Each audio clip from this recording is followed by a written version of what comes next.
Welcome to the deep dive. Today, we're doing something a little different. We're not looking at tons of sources, but really zooming in on just one. That's right. It's a single, really detailed account of a near-death experience, an NDE, Hmm. from 1980. And it's from a woman known as Anita B. What makes this one stand out, I think, is how incredibly short it was. Maybe just 60 seconds. Exactly. But the impact, Yeah. huge. And our source gives us so much detail, not just about what happened, but maybe more importantly, what didn't happen. Yeah, that's the mission for this deep dive, isn't it? To unpack this really brief event. It's kind of a shortcut, to seeing just how different these experiences can be. Because this one is all about the feeling, the emotion. It's sort of stripped bare of all the usual mystical stuff we hear about. Like a minimalist NDE. Yeah, that's a great way to put it. A minimalist NDE. Almost no narrative, but massive impact. It suggests that sometimes it's really just about that core feeling. Okay, so let's set the scene. This didn't happen because of some, accident on the highway. It was during planned surgery. Right, an elective tubal ligation. Yeah. But for Anita B., who was 30 at the time, this wasn't just routine. There was a lot riding on it for her. Because of her health history. Yes. 5 years earlier, she'd been diagnosed with severe hypoglycemia, and it was unstable. She was really worried, apparently, that if she got pregnant later with this condition still unstable, it could be, well, disastrous. So a lot of anxiety going into what doctors probably saw as a standard procedure. Absolutely. Heavy emotional weight. And then during the procedure, things went wrong. Badly wrong. An emergency. A big one. Not surgical error, it seems, but a really bad reaction to the general anesthesia. Her blood sugar crashed, and so did her blood pressure. Both at the same time. Wow. Okay, so that's the trigger. The body is failing catastrophically. And that's where things get, well, strange. As her body is crashing, she reports feeling like she's separating from it, like she's floating. Floating above the operating table. That's the description, the classic out-of-body experience, or OBE. We hear about OBEs a lot, but what gets me here is her reported state of mind. Her body is in crisis, doctors are probably frantic, but she felt calm. Utterly calm. Not terrified, just watching. A peaceful observer. That's such a paradox, isn't it? Extreme physical danger leading to, profound mental quiet. It's central to many NDE accounts. She watched the staff, saw they were upset, but she herself maintained this calm, detached awareness. But there's a detail that really ties this subjective experience to the objective reality of the operating room, right? Yeah. Something she heard. Yes, exactly. This is crucial. She sees the commotion, feels the peace, and then she hears a nurse yell something very specific. What was it? She heard, "We almost lost her." That phrase, that specific external auditory input. And that snapped her back. That was the last thing she registered from that state. It marked the end of the floating, the observation. She figures the whole thing floating, watching, peace lasted only a minute or so. Just a minute, maybe less. It's incredibly short compared to stories of, tunnels and life reviews that feel like forever. It really is. And you, listening, need to really grasp that brevity. A flash. But the impact, as we'll see, was definitely not brief. And her consciousness during that minute, was it fuzzy, dreamlike? Not according to her. She was very clear on this. She reported normal consciousness and alertness, said she was completely aware throughout. That's interesting, too. You'd think maybe thoughts would race, or time would stretch or shrink, like in some accounts. But no. She said her thoughts were normal speed, time felt normal. She was simply present, aware, and completely immersed in one single overwhelming feeling. Which was? Peace. Yeah. She used words like total peace, incredible peace, or pleasantness, even just happiness. That was the core. That was the message, really. Wow. Considering the stress beforehand, the hypoglycemia fears, and the immediate crisis on the table, that peace must have felt like an immense release. More than just release, it sounds like. It seemed to have this wider sense for her. Yeah? She specifically mentioned feeling united or one with the world. Okay. So the peace wasn't just personal relief, it was connected to something bigger, a sense of harmony. That seems to be it. That feeling, that emotional quality was the experience. Nothing more complex needed, apparently. And visually, sonically, did things seem hyper-real, brighter, louder, like we sometimes hear? No, another fascinating detail. She reported her vision and hearing during the OBE were the same as everyday life. Not more vivid than usual. So it's like this extraordinary event was perceived through ordinary sensory channels. The separation was the miracle, not the perception itself. Exactly. The perceptual hardware didn't get an upgrade, so to speak. Which brings us to maybe the most interesting part, analytically. What didn't happen? Precisely. This account is so valuable because it gives us this clear checklist of absences. It pushes back against the idea of a single, universal NDE script. Right. If you think of the classic pop culture NDE, this is almost the anti-NDE in terms of content. Totally.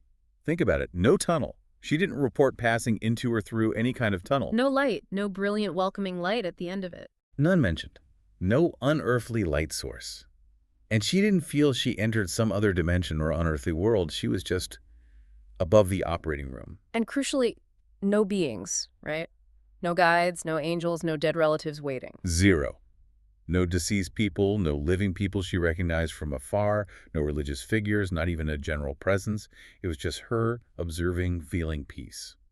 If NDEs are purely, say, cultural expectation manifesting, this really throws a wrench in that, doesn't it? She had none of the expected script. It certainly complicates that theory. She had the trigger, the separation, the peace, but none of the narrative decorations, you might say. And it wasn't just the external visions that were missing. It was also the internal download, the profound knowledge. Yes, that's a huge missing piece compared to many stories. She reported gaining no special understanding, no sudden insight into the universe or everything. No life review flashing before her eyes, no glimpses of the future. None of that. And critically, no specific information gained about God, the afterlife, the purpose of life, how to live better. Nothing like that. So this profoundly anomalous experience floating outside her body, it didn't actually give her any new philosophical or theological answers. Apparently not. In fact, she said the experience felt entirely consistent with the beliefs you had at the time. So it confirmed rather than converted. She was Christian Protestant before and after. Yes, exactly. Yeah. Her existing framework held. The experience was powerful, it felt real, but it didn't rewrite her fundamental beliefs. The feeling was the proof of something profound, not any specific information received. Okay, so we have this 60-second flash, intense peace, unity, but no visions, no info. What happened when she came back? How did it change her life? Did she, sell everything and move to an ashram? No. Again, the effect seems as grounded as the experience was minimalist. She described moderate changes in her life, not a complete upheaval. Moderate changes? Like what was the main takeaway for her? It sounds very human, actually. She said she felt fortunate to be alive and felt she needed to get my act together. Get my act together. That doesn't sound like a mystical directive. It sounds like someone who just faced their own mortality. Exactly. The profound peace didn't lead to some abstract mission. It led to a very practical, almost urgent sense of valuing her current life and taking responsibility for it. And her religious life stayed stable, as you said. Yep. Christian Protestant before, Christian Protestant after. The NDE seemed to reinforce her existing path rather than diverting her onto a new one. She used that memory of peace, it seems, to navigate her life. But she was sure it was real. Even though it was so brief and lacked all the usual fireworks, she didn't just chalk it up to the anesthesia later. Not a chance, according to the report. Both right after and later on, she was convinced it was definitely real. How did she describe it overall? Her summary was perfect, I think. A very brief glimpse of total peace. That emotional core, that feeling, was undeniable proof for her, regardless of the duration. Did she tell anyone at the time? She mentioned sharing it with one of the nurses involved. And what did the nurse say? Did she analyze it? No. The nurse's reaction was apparently very simple and direct. She just told Anita she was very lucky. Lucky to be alive. Exactly, which in a way brings it right back to that core message Anita herself took away. Survival and the impetus to live well. So summing this up, Anita B's account really shows that an NDE doesn't need to be long or visually spectacular to be transformative. Absolutely. Less than a minute of pure peace triggered by a medical crisis was enough. Enough to cause real, albeit moderate, life changes. No tunnel needed, no light show required. It really emphasizes the power of that internal state. The feeling of unity, the relief, the peace itself seems to be the active ingredient here. It does, which kind of forces you the question, why do some people report these elaborate journeys? The tunnels, the beings, the life reviews. Well, for Anita, just the feeling was sufficient. Is the journey just optional dressing for some people? Or perhaps it meets different psychological needs. It raises a really interesting final thought for you, the listener, to chew on.